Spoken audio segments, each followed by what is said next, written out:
अस्सलाम वालेकुम नाज़रीन, भटकल वन मीडिया आपका इस्तकबाल है। मैं रज़ा मानवी आज फिर एक नए मेहमान के साथ हम हाजिर हुए हैं ख़ास मुलाकात प्रोग्राम में। आइए हम आज के मेहमान का आपके सामने तारुफ़ कराते हैं, जो नेशनल हाई स्कूल मुर्डेश्वर के हेड मिसेस हैं और उनका नाम है मोहतरमा शाहीन बदर। टीचर्स डे के मौके पर उत्तराखंड ज़िले के एजुकेशन डिपार्टमेंट ने मोहतरम शाहीन बदर साहिबा को बेस्ट टीचर अवार्ड से नवाजा जा रहा है। आज हम उनसे उनका तारुफ़ कराते हैं और उनसे मुलाकात कराते हैं और हमारे इस ख़ास मुलाकात में उनसे हम गुफ्तगू करेंगे। मैडम, आज का इस ख़ास मुलाकात के प्रोग्राम में मैं आपका इस्तकबाल करता हूं और बहुत खुशी हुई कि हमें ये सुनकर कि आपको एजुकेशन डिपार्टमेंट ने डिस्ट्रिक्ट सतह पर बेस्ट टीचर्स अवार्ड से नवाजा जा रहा है।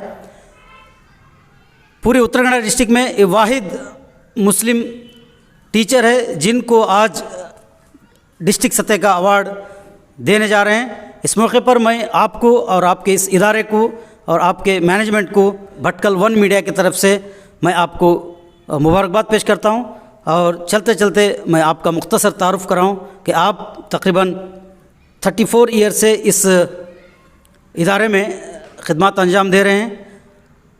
आप बेसिकली भोपाल से ताल्लुक़ रखते हैं। आपका एजुकेशन हाई स्कूल कर्नाटक में ही हुआ और उसके बाद आपने जैसा ही अपना एजुकेशन ख़त्म किया, नेशनल हाई स्कूल मुर्डेश्वर में आप ख़िदमत अंजाम देना शुरू कर दिए। 1987 में आप जब यहाँ पर इंटरव्यू दिया, आपका सिलेक्शन हुआ, तो तब से लेकर अब तक सैकड़ों तलबा आपसे फ़ायदा उठाए हैं, आपसे इस्तेफ़ादा किए हैं। तो आज उनको जो अवार्ड मिला है ये तमाम उनकी जो खिदमत का एक सिला है। अल्लाह ताला और इनके खिदमत को और इनके और इससे ज़्यादा स्टेट लेवल नेशनल लेवल का जो अवार्ड मिल रहा है उसके भी ये हकदार हैं। और एक बात आपके ताल्लुक़ से मैं आपको बताता चलूँ कि ये अंजुमन के जो है फेमस लाइब्रेरियन थे एस.एच. कुरैशी साहब, आप तमाम जानते हैं उनको अच्छी तरह, उनकी दुख्तर है आप। तो आइए हम आपसे बात करेंगे। मैडम, एक बहुत बड़ी खुशी का मौका है कि ज़िले सतह का एक अवार्ड पूरे डिस्ट्रिक्ट में सिर्फ माइनॉरिटीज़ में मुस्लिम में आपको मिला है। क्या महसूस हो रहा है आपको? आपके क्या एहसास आता है इस मौके पर? अस्सलाम वालेकुम वरहमतुल्लाहि वबरकातुहू। जज़ाकल्लाह। सबसे पहले तो मैं अल्लाह ताला का शुक्रिया अदा करती हूँ।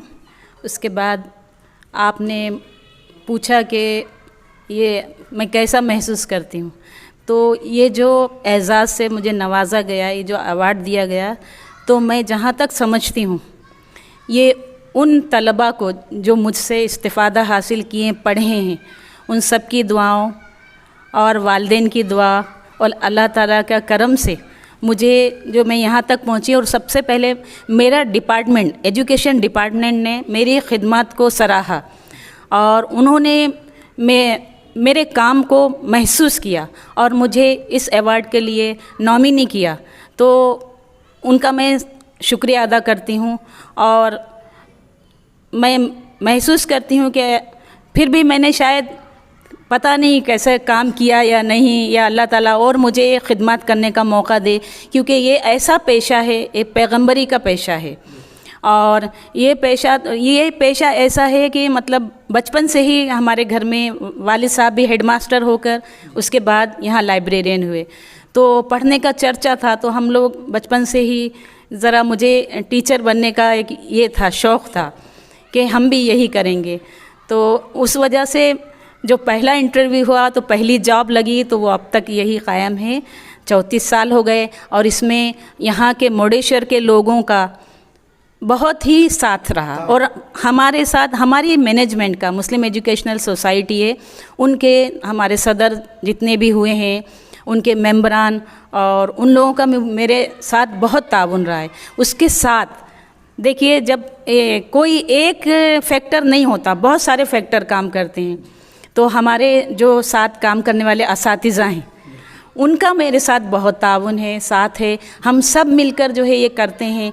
काम करते हैं। और बेशक जो एजुकेशन डिपार्टमेंट ने मेरे एक काम को सराहा है तो मैं उनका भी बहुत शुक्रिया अदा करती हूँ। मैडम, आपके ताल्लुक से एक बात हमें ये मालूम होती है कि आप बेसिकली साइंस बैकग्राउंड के हैं जी, लेकिन मुझे ये पता चला कि आप तकरीबन 20 साल से तक उर्दू जो है एक लैंग्वेज पढ़ाए हैं और आपको जो है उर्दू के एकेडमी से अवार्ड भी जो है दिया गया है।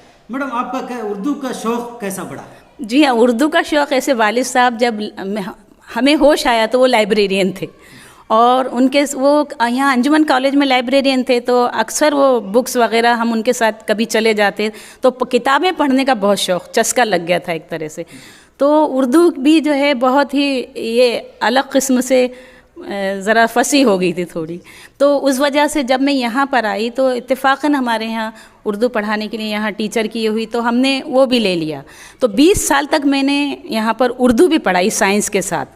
और जब इसके बाद क्या हुआ है कि उर्दू एकेडमी के तरफ से बेलगाम में अवार्ड कि साइंस का उर्दू में काम थोड़ा कम था, तो अक्सर मॉडल क्वेश्चन पेपर्स और जो मुख्तलिफ़ किस्म के सवालात और उनके बच्चों के लिए पासिंग पैकेज, इस तरह की चीज़ें मैंने थोड़ी तैयार की और उनको मैंने ऑन एयर कर दिया, तमाम लोगों को काम आए।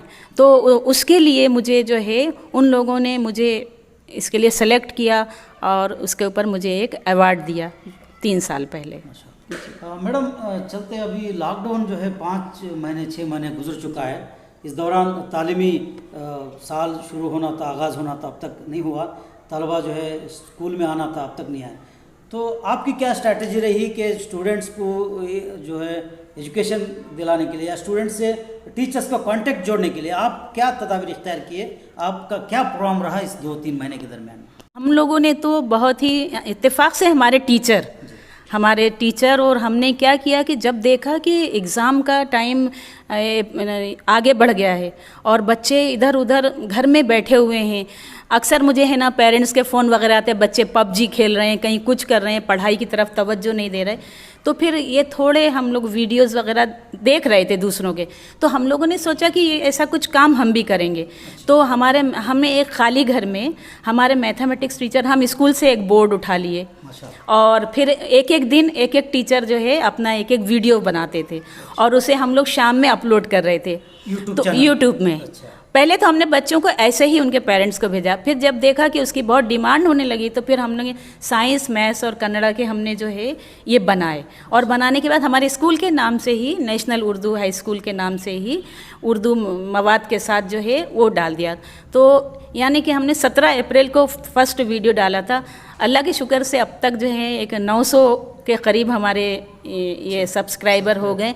तो उसको बहुत लोगों ने सराहा, बहुत पसंद किया, बहुत बच्चों ने हमको ये दिया, असातिज़ा ने और बच्चों ने बहुत ज़्यादा उसको ये किया। अब हम लोगों ने सोचा है कि जो ये कुदरती बात है कि अभी जो आजकल जो माहौल चल रहा है, बच्चे स्कूल नहीं आ रहे हैं, तो हम लोगों ने फिर ब्रिज कोर्स वो भी हम लोगों ने बनाकर वीडियोस डाले और दूसरे भी हमारे सारे असातिज़ा उसमें जुड़ने लगे।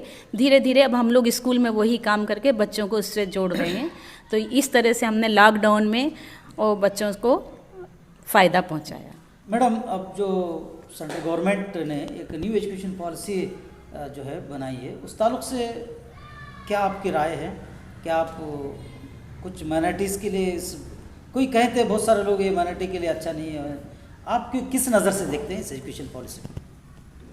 अभी इसके बारे में उतना तफसील से तो नहीं पढ़ा है, लेकिन पढ़ने के बाद भी कभी कभी वो एकदम सही लगने लगता है।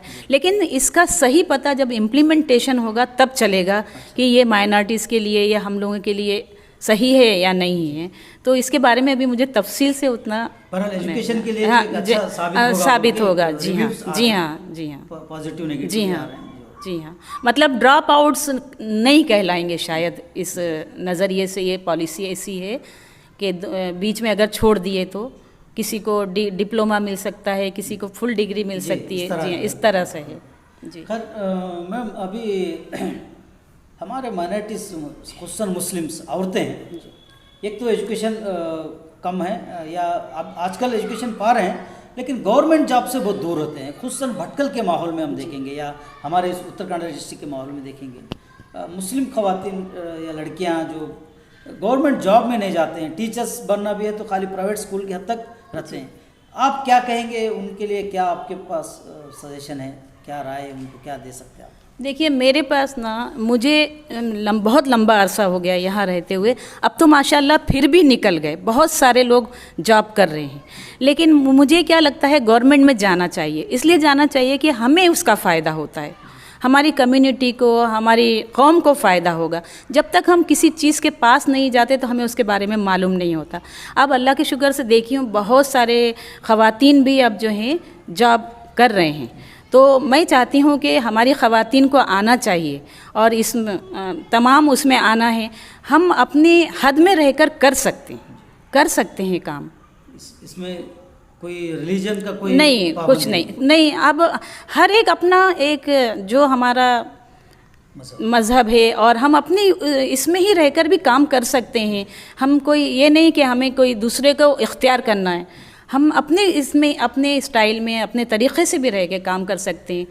बहुत सी ख़वातीन, अब आप एक मेडिकल में जाती हैं, डॉक्टर बनती हैं, तो आप जो हमारा मज़हब हमें जिस तरीक़े से रहने कहता है हम उस तरह से रहकर डॉक्टरी भी कर सकते हैं, लॉयर भी बन सकते हैं, टीचर भी बन सकते हैं। तो मुझे लगता है कि हमें करना चाहिए। मैडम, आप जिनके आज के दौर में भाईचारा, इंसानियत ये मिटते नज़र आ रही है, तो आप अपने तलबा के अंदर इन चीज़ों को किस तरह जो है अपनी टीचिंग के दौरान या अपने बहरहाल जो भी, किस तरह उनके अंदर ये चीज़ें आप ट्रांसफ़र करेंगे? क्या आपके? देखिए हमारा मज़हब भी बोलता है कि हम जिस जगह रहते हैं वही हमारा मुल्क हो जाता है। तो अपने मुल्क की अपनी मुल्क की, अपने वतन की, अपने हम वतनों के लिए मेरा हमेशा से यही रहा, हम सब भाई भाई हैं। और हमें सबसे पहले, जैसे हमारा मज़हब ही कहता है कि हमारे हुज़ूर सल्लल्लाहु अलैहि वसल्लम के अखलाक ही सबसे आगे थे और उन्होंने अपने अखलाक से लोगों को अपना ग्रोविदा बना लिया था। तो जब हम अपने अखलाक अच्छे रखेंगे, मैं अपने बच्चों में यही बोलती हूँ कि आप अपने अखलाक अच्छे रखिए तो सामने वाला खुद आपका दोस्त बन जाएगा और हम लोग जो हैं मिलजुल कर भाईचारे के साथ यहाँ पर रह सकते हैं। लेकिन हमें अपने अखलाक जो हैं, सबसे बच्चे हैं छोटे, कभी कुछ बोलते हैं तो उनको अपनी ज़बान पे थोड़ा बच्चों को काबू रखना है, बच्चों को इस तरह से बात करना है। तो ये सबसे अहम चीज़ है अखलाक व किरदार। उसके ऊपर मैं बहुत ज़ोर देती हूँ कि बच्चों को हमेशा अपने अखलाक, हमारे साथ बहुत सारे काम गैर मुस्लिम काम करते हैं और अल्लाह के शुक्र से असातिज़ा भी हैं, दूसरे इसके पोस्ट पर भी हैं, और हम लोगों के साथ जहाँ बहुत हमारे बच्चे उनको हमेशा अपनी अक्का और भाई और आंटी की तरह ही उनको बहुत अच्छे से ट्रीट करते हैं और बहुत खुश रहते हैं। ये अच्छी बात आपने कही कि नाज़रीन, ये थे शाहीन बदर साहिबा जो वाकई बेस्ट टीचर अवार्ड के मुस्तहिक़ हैं। हम आपसे गुजारिश करते हैं नाज़रीन कि हमारे इस भटकल वन मीडिया को आप देखिए, इन तमाम वीडियोस को देखिए और हमारे चैनल्स को सब्सक्राइब कीजिए और हमारी इस चैनल्स के लिंक्स को तमाम दूसरों तक भी आप पहुंचाइए। आपका शुक्रिया। फिर हम मिलेंगे किसी और दूसरे मेहमान के साथ। जब तक हमें इजाज़त दीजिए।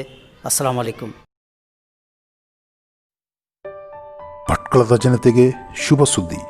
8 ವರ್ಷಗಳ ಅನುಭವ ಹೊಂದಿರುವ ನುರಿತ ವೈದ್ಯ general physician doctor Yajnesh Kidiyur MBBS MD forensic medicine September 3ರಿಂದ ಭಟ್ಕಳದ ವೆಲ್ಫೇರ್ ಆಸ್ಪತ್ರೆಯಲ್ಲಿ ಲಭ್ಯ. ಹಿಂದೆ ಭೇಟಿ ನೀಡಿ.